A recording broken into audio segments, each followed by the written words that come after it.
and welcome to Red Red. Today I want to talk about opening lines, and I've wanted to make a video talking about some of my favorite opening lines from novels because it is such a great feeling when you open up a book and just that first sentence absolutely pierces you and you just know exactly what you're in for, and an even better feeling when the quality of the book maintains throughout. But I know that it's so popular and so common for people to make lists talking about their favorite opening lines.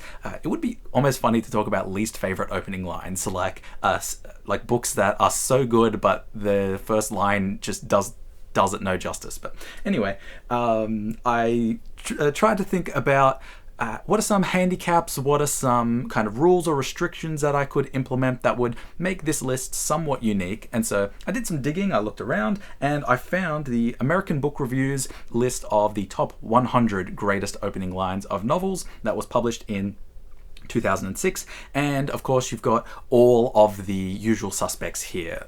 Just reading 1 to 10, Moby Dick, Pride and Prejudice, Gravity's Rainbow, 100 Years of Solitude, Lolita, Anna Karenina, Finnegan's Wake, 1984, A Tale of Two Cities, Invisible Man. And of course we go through, we get 100 great opening lines, and I thought, hey, that's perfect. How about I just take those 100 as a standard, and I choose just 5 books that I think have equally great opening lines. And of course it depends on how popular the video is and how much interest it has, but I would also love to see other people kind of contributing their own 5 great opening lines, just so that kind of the list can keep getting built up, and maybe eventually we get like 200 opening lines. I will include a link to the list in the comments, of course, so you can look and see what's already there. But yeah, those were my limitations, and I've gone through my library to select 5 books that do not appear on this list. There are some kind of bent the rules a little bit. Not all 5 of these books are novels, but I think that they're all kind of popular enough that they really deserve to be on this list. I thought, and this list is really quite diverse. Like, I thought for sure I was going to get William Gaddis's A Frolic of His Own, but both JR and A Frolic of His Own show up in this list, and even 2 of Pinchon, so we've got both Gravity's Rainbow and The Crying of Lot 49 show up in this list. So I really did have to look to try and find 5 books that fit, but we'll go through really quickly. First up, Nabokov. He's already got like 2 on this list, Lolita and Pale Fire, but I couldn't help give him one more. His autobiography, Speak Memory. So yes, I know it's not technically a novel, but the way that Nabokov writes, it just reads so much like a novel.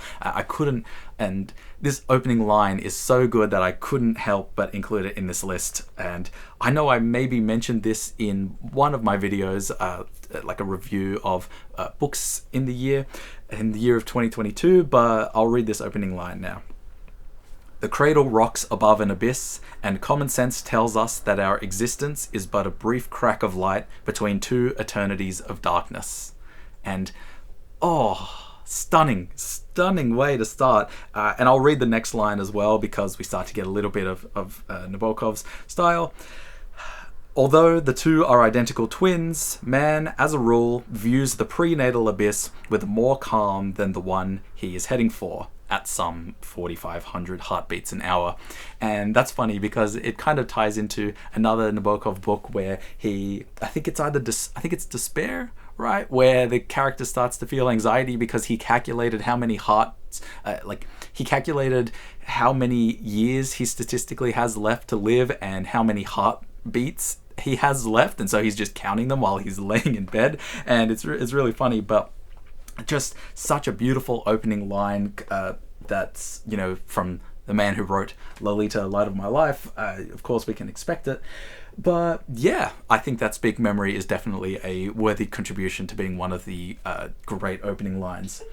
This next one, this is a gamble. And the reason it's a gamble is because I've actually not finished this book. I'm only about let's say a third or 2/7 of the way through Blood Meridian, but because I've read The Road, as soon as I opened up and saw first page, first few words, let me just find it, see the child, and I was like, whoa, okay, we've set the mood, and we go on, of course, the rest of the paragraph. He is pale and thin, he wears a thin and ragged linen shirt, he stokes the scullery fire. Outside lie dark turned fields with rags of snow and dark woods beyond that harbour yet a few last wolves. Ooh, what a way to just absolutely set the tone. And I'm only about 100 pages into this book. Actually, I'm exactly 100 pages into Blood Meridian, so it is a bit of a gamble pick to say that it is a great opening line, considering I haven't finished the book. But I just think the fact that this list has no Cormac McCarthy at all, I really did need to include him at some point. And Blood Meridian, I'll just never get that line out of my head. See the child. Anyway, moving on. Again, not exactly a novel, but Walt Whitman's Leaves of Grass. So I'd seen some snippets of Leaves of Grass, but as soon as I open up and I see Song of Myself, and the reason I've included this is because Song of Myself is like 60-something pages long. At the very... giving it the benefit of the doubt, we could consider it a novella, but... Song of Myself.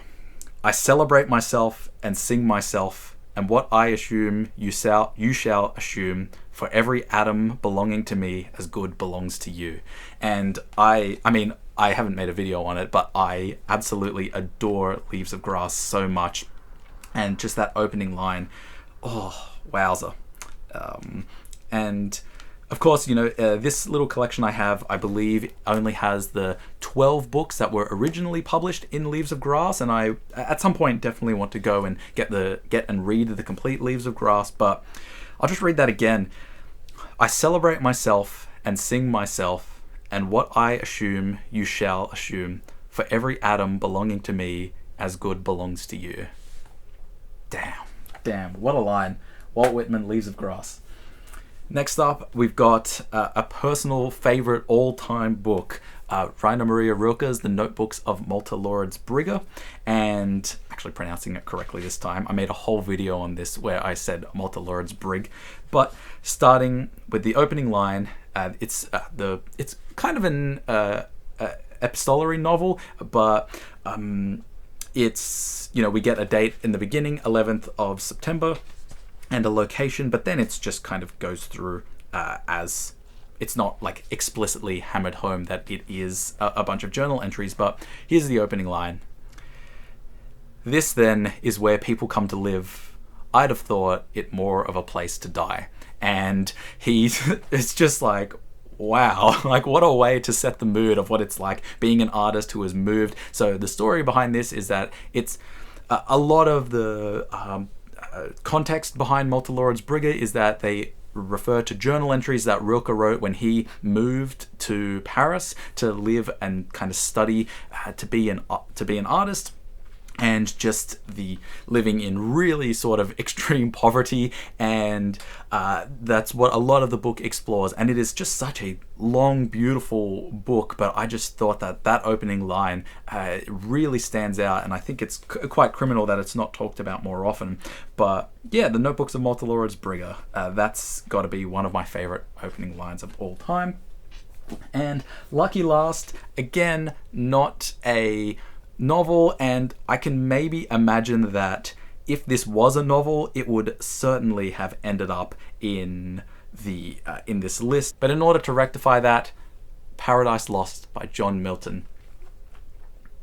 Of man's first disobedience, and the fruit of that forbidden tree, whose mortal taste brought death into the world, and all our woe, with loss of Eden, till one greater man restore us, and regain the blissful seat. Sing, heavenly muse, that on the secret top of Oreb or of Sinai didst inspire that shepherd who first taught the chosen seed.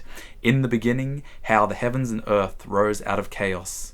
Or if Sion hill delight thee more, and Siloa's brook that flowed fast by the oracle of God, I thence invoke thy aid to my adventurous song, that with no middle flight intends to soar above the Aeonian mount, while it pursues things unattempted yet in prose or rhyme. Wow. Like, what an opening line. And so I I really loved Paradise Lost, and I'm very great to see Leaf by Leaf continuing the Western Core series, because jumping back into his long 2-hour analysis of Paradise Lost was a great way to kind of relive and re-experience reading it.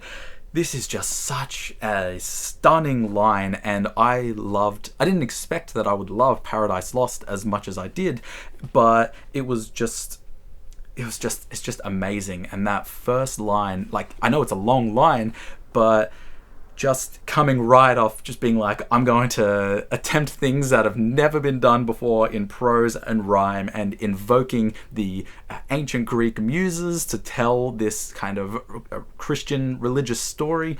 Just amazing. And I have to give Paradise Lost as one of the top 5 greatest opening lines. I know that this video is short, of course, I'm just reading opening lines and then moving on, but I hope that you enjoyed. I hope you agreed with some of the opening lines that I have selected, and I would really love to hear your own opening lines. So please write them in the comments. Make your own videos, I'd love to watch them. And again, thank you so much for watching. A bit of a fun short video, and I will be back with some more book reviews afterwards in the next video. But yeah, thanks again for watching, and I'll see you in the next one.